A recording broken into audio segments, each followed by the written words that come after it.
so today I'll be sharing with you my recipe for my fresh salsa. And the reason why I'm doing this is that over the years, a lot of friends and family have been asking me about my recipe, and I have given it to them, but they keep coming back to me saying it doesn't taste exactly like the way you do it. So I thought of doing a video on exactly how I prepare my fresh salsa.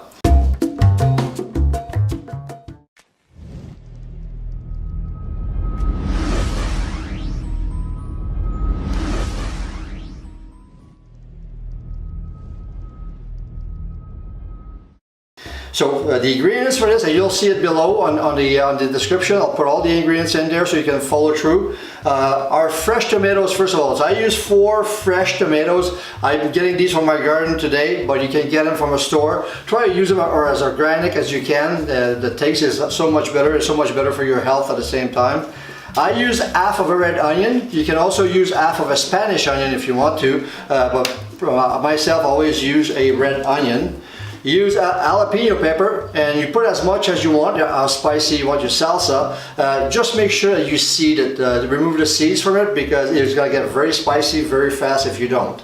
Then I use some canned diced tomatoes. Usually I use 1 can of 26 ounces diced tomatoes, either with a chili flavor or a red pepper flavor. But any kind of, or just plain diced tomatoes will do. It's just to enhance the flavor in the salsa. I also use a can of tomato paste. And then I use for spices, I use a bit of salt, sea salt most importantly, some garlic powder, some cumin.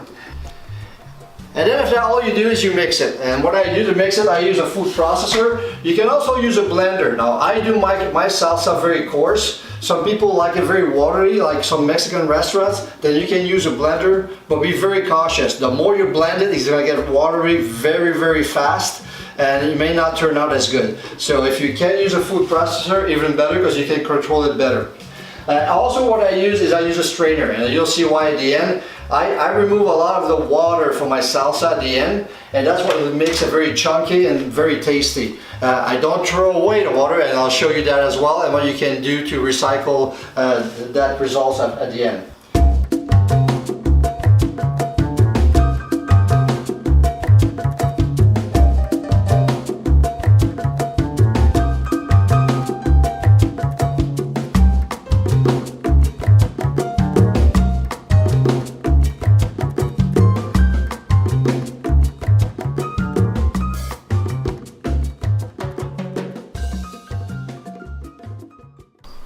Now that you have all your vegetables cut up, all you need to do now is open your cans and get your salt and your spices ready, and throw everything in the food processor.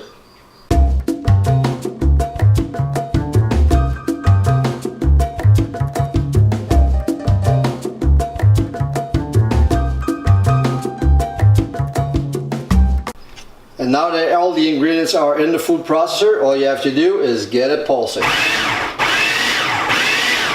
And the key here is to get it to the consistency that you want. And the final step is I'm going to be using a strainer. So I'll take all the content, get it to a strainer. Everything that will come out of it, I'll keep in a bowl so I can use it with pasta as a base and things like that, so you don't waste it. But what I'll keep is only the fresh coarse salsa in my bowl. So let's go and do that right now.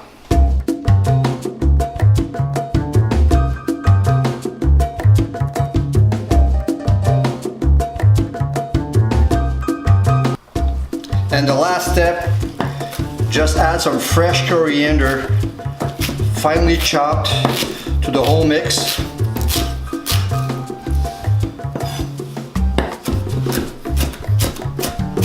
And that will give it that special taste. Just keeps you coming back. Like all that.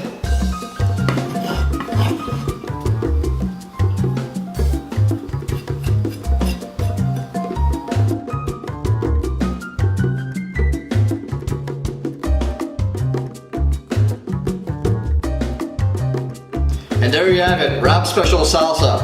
After you made the batch, stick it in the fridge for at least 2 hours before serving. This will allow all the flavors to come out. This will last you easily a week in the fridge. A favorite for your friends and family. Enjoy. Try not to eat all of it in one serving. It's really hard.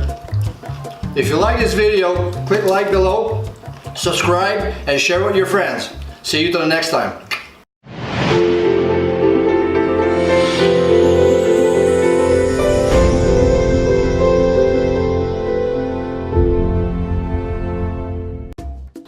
So there you have it, RAB Special Salsa, a fan's favorite. Fan's favorite. And there you have it, RAB Special Salsa. And there you have it, RAB Special Salsa, a favorite. So ready to enjoy, have a taste, and and there you have it, RAB Special Salsa. The best thing to do after you make the batch, stick it in the fridge for at least 2 hours, let the flavors come out of it, and this will last you easily a week in the fridge.